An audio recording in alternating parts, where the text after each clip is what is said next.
All right, what's going on, everybody, ladies and gentlemen, boys and girls? How y'all doing today?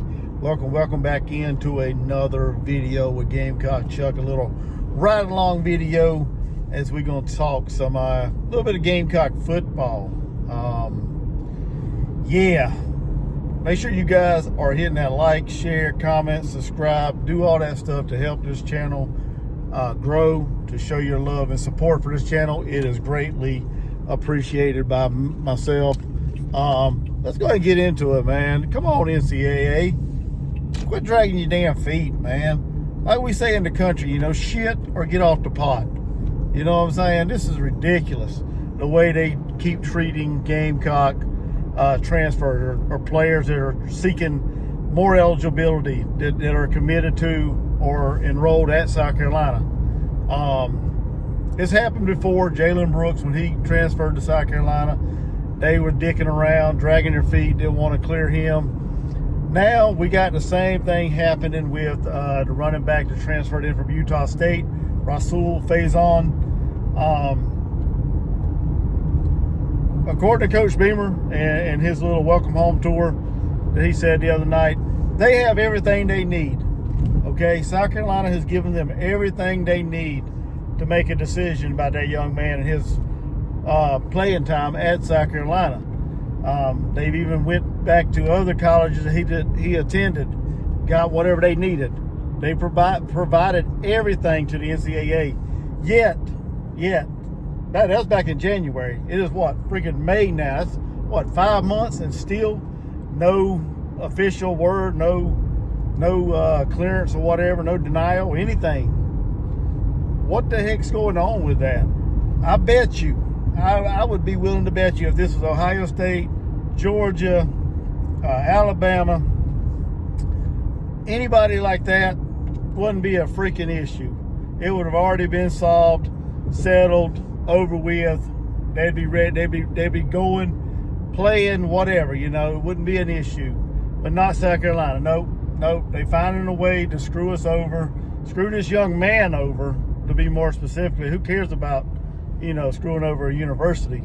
They're screwing over this young man. Because think about it, the young man enrolled at Marshall, I guess coming out of high school. He enrolled, gray shirted, didn't play any at Marshall, according to what I've read and things I've seen online.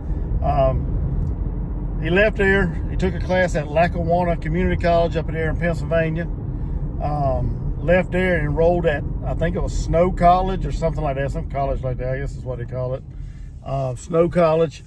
He played a year there, I believe it was, before transferring to Utah State. 2 seasons at Utah State. Last year he put together a phenomenal season. I believe it was a little over 1,100 yards rushing. So phenomenal running back, you know, coming into the Gamecocks. But yeah, we still don't know if he can suit up and play this year.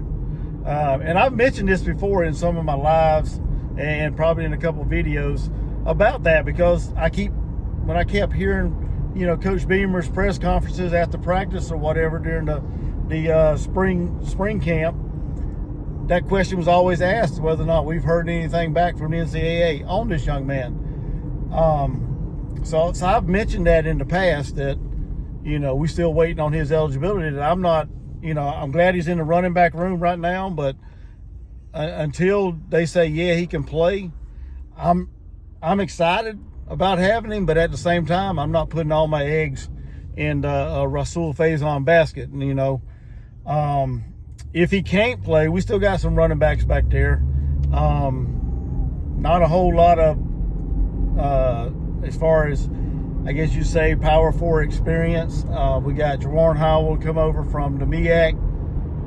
He came over last year. He did some good things at South Carolina State. He's a very good running back. We got Oscar Attaway III. I'm excited for him. I was excited for him last year when he came over from, was it North Texas, I believe it was. So we still got him as well. He played some last year. In the bowl game, he broke open a big, 27-yard touchdown run. So I'm excited to see what he can do this year as well, regardless of what happens with the Faison deal. We also got an explosive running back Matthew Fuller, he's on the roster as well. So we got some running backs there to go if Faison's not clear. The one thing that I wish we would have focused on a little more in this late portal that just opened and closed was possibly going after another running back, seeing if we could find another running back, through the transfer portal. Now, were there any good ones out there or any decent ones out there? I don't know. I didn't really dig too much into the portal, but I wish we would at least looked into it and see if there was one that we could have brought in or offered or whatever to try to get, to Columbia, just in case, because you never have too many running backs. I know there's only a limited spot on the roster for players and everything, but you can't go wrong with having another spare body in the running back room for the season. But like I said, man, I'm tired of the NCAA, the way they treat South Carolina. It's just downright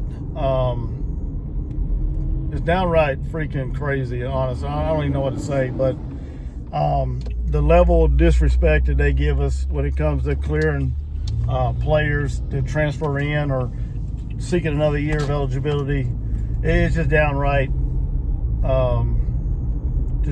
disgusting in my opinion. But the good news is, and I just read this before I left work just a little bit ago, Rasul Faison has hired the lawyer that helped Miles Studi, get his hardship waiver cleared. So maybe that's what it's going to take. Maybe it's going to take us pulling, I guess, a Tennessee, go after the NCAA, threatening them or whatever, in order to get some clearance, for this young man. Because like I said, it's only hurting him. Whether they like South Carolina as a university or not, that's beside the point. But quit punishing these young men.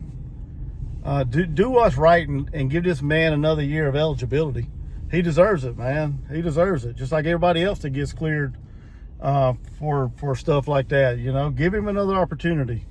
So, but like I said, he hired that lawyer that helped Miles Studi get another year of eligibility, and so we'll see what he can do for Faison. Hopefully, we'll hear something back soon.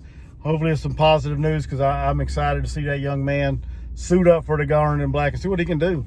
Like I said, he had a stellar career at Utah State, over 1,100 yards, and I mean, if we can provide good running lanes for him, I think he'll have an explosive year for the Gamecocks. But that's all I got to say about this. Just NCAA, come on, quit dragging your feet. Quit dragging your feet and help this young man get where he wants to go, which is playing another year of college football, benefiting from the NIL, and having a good career or having a good year at South Carolina, and get ready for his future. And that's what it's all about. That's what it should be about. Not punishing a university or whatever. But anyway, I think that's all I'm going to say about it. I know Caroline Jackpot put out a video, so y'all may jump on me about copying him, but I haven't even watched his video, because I don't like to do that. I like to put my thoughts and talk about it from my viewpoint before I watch anybody else's video on a subject that I plan on doing a video on myself. So I'm going to go back and watch his video and see what he has to say. But I appreciate you guys listening. Y'all have a blessed day. Don't forget to like, share, comment, subscribe, and I'll see you in the next one.